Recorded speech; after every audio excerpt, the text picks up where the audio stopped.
Nice. And what era though? Like what year did you? What year? Oh, I was born in '69. '69. Okay. '69. But you know, my life started off with me being abandoned. You know, in Fountain apartment. Wow. Yes. Okay. Yes. And who? How much do you know about this? And how do you know about it? Who told you about it? My social workers. You know, because I was pretty much placed in a foster home because me and my older brother was found in an apartment. We had been there for like several days. Neighbors kept hearing kids crying, you know, for days. And finally, they brung children's services and the authorities knocked on the door. Nobody answered, so they came in. Wow. And so do you know anything about your parents? I mean, I met them. The first time I met my real mother, I was 13. And Miss Price, you know, when people listen to my music, they always hear me mention Miss Price. Miss Price is who ended up adopting me. Okay. She had a foster home, like a temporary foster home where no matter what time of the night or day it was, children's services could bring kids to her house and she would hold them until they either go back to their original home or placed in the foster home. But with me, she took a liking to me, and that was my heart. And on my 13th birthday, July the 30th is my actual birthday, Miss Price came in the room and said, "Somebody want to see you." And, you know, I didn't know who it was. And when I walked in there, you know, I see a heavy-set lady, dark skin, standing there. And she said, "This is your real mother." And I'm like, "What you mean my real mother? Like, you're my real mother." Did you even not know that Miss Price was your biological mother? I found out later, but not at that time. I didn't know. Okay. Up until I was like 13 years old is when I actually found out. And this is when you're finding out about the fact that you were abandoned in the first place. Abandoned in the first place, and she sit me down and actually told me the story. But she let me go with my mother. I don't even like calling her that, but she let me go with Norma Jean. That was her name. Okay. She let me go with Norma Jean that day.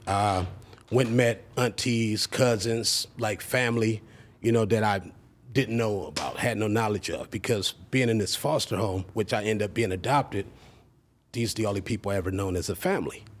Right. Holy shit. And so this is just hitting you out of the middle of nowhere. You had no idea that this was coming. You're meeting this whole side of the family. How did your biological mother, how did she explain to you the situation that would lead to a mother doing this? She pretty much made it seem like, "Oh, I love you," and, you know, blamed it on drugs. And my thing is, okay, people do drugs, but my thing is kids don't ask to be here. Right. And she went back and got my older brother out the system, but she never came back and got me out the system. Why do you think that was? She never could answer that question. And like I said, on my 13th birthday, I met my cousins and everything. She brought me back, and I was kind of confused because I'm sitting there interacting with people that I don't even know these people.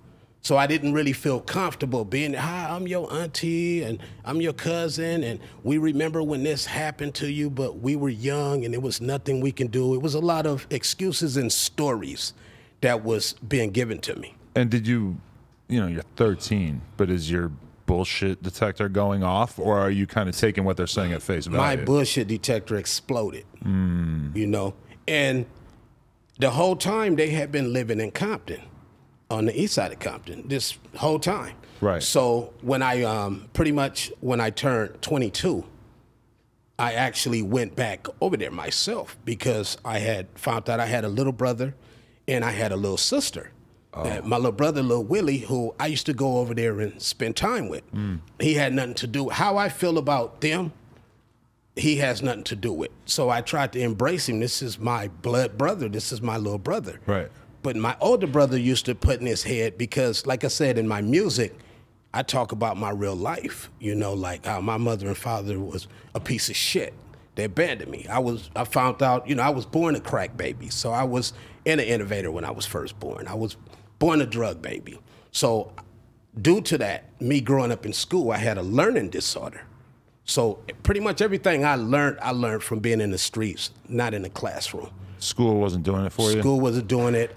Special ed classes, couldn't figure it out. I couldn't learn fast enough. I couldn't keep up with the rest of the class. Right. So when I was 22, like I said, I used to go back over there and go see my little brother.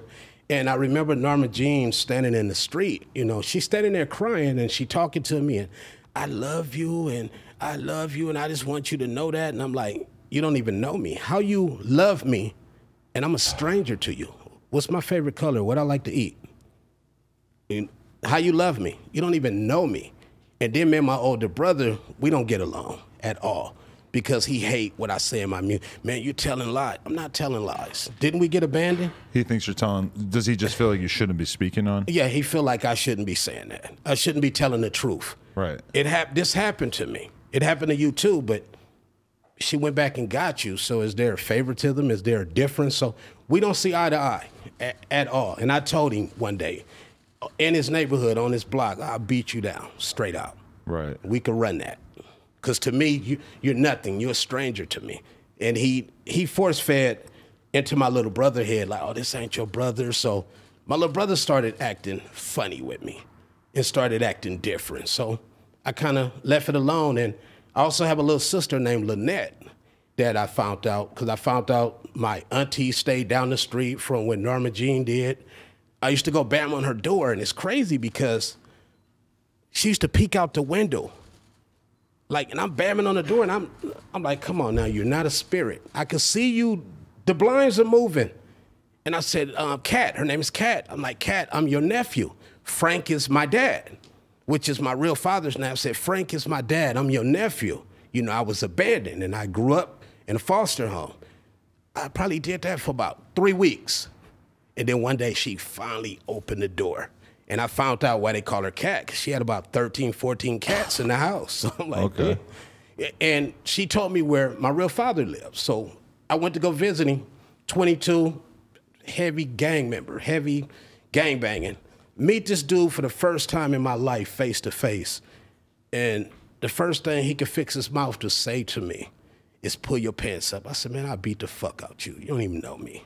And you're 22? 22 years old. Wow. Angry. How did he respond? He didn't say shit. You know, I said, man, I'm just here to see Lynette anyway. I'm not even fucking here to see you. We never seen eye to eye. And how did he react? Like, how did you feel just realizing that he clearly felt no responsibility to the child that he brought into the world? And it's like none. Almost impossible to imagine somebody being that careless and thoughtful with somebody's feelings. Yeah, they was doing drugs then. When I met them, they were still doing drugs. They're both deceased. And wow. Norma Jean, I didn't go to her funeral, but my father's funeral, I went because one of my cousins asked me to go, and I really didn't feel right there because I don't know this dude. Right. You know, people crying and everything, but man, I'm a street dude, man. I have no remorse. You know, like, I just didn't feel it. So I kind of walked out and just stood out and, you know, waited till the service was over.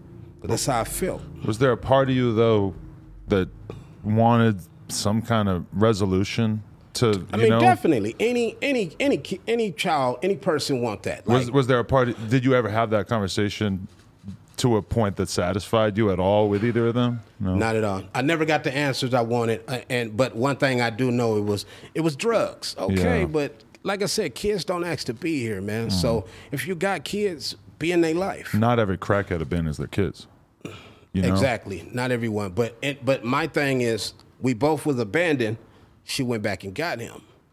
Did you go back and get him because he was older, so it was less of a responsibility? And I was 18 months. Right. So I never got the answers, so I let it be. I left it alone.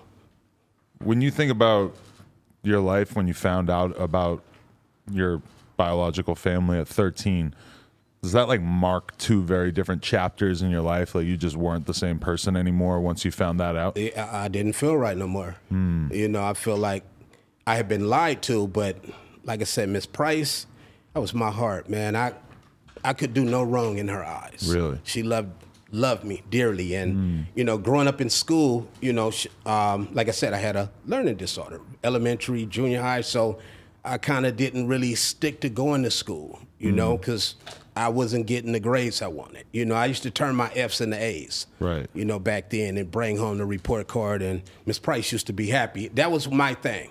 You know, after the way she loved me, yeah, that was always my thing. No matter what dirt I did in the streets, she one person, I always want to see a smile on her face. Right.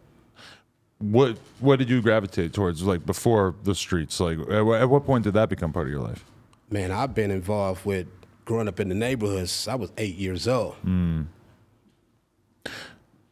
what way? Like what kind of stuff were you getting into at that age? Oh man, well, at 8, you know, you hanging out with the older cats, the OGs. You seeing these dudes hustle. You seeing lowriders in the hood. You seeing cats with wads of money, and all the OGs in my neighborhood, you know, they took a liking to me. Right. You know, I was one of them ones. I used to peep game. You know, I've always, my intuition, I always noticed things. And, you know, I seen how they was getting down, and I'm like, damn, this is what I need to be doing. Okay, guys, we want to thank you so much for getting us to 100,000 subscribers right here on the Clips channel. If you want to support, please click that subscribe button. We're trying to get to 200K. Thank you so much.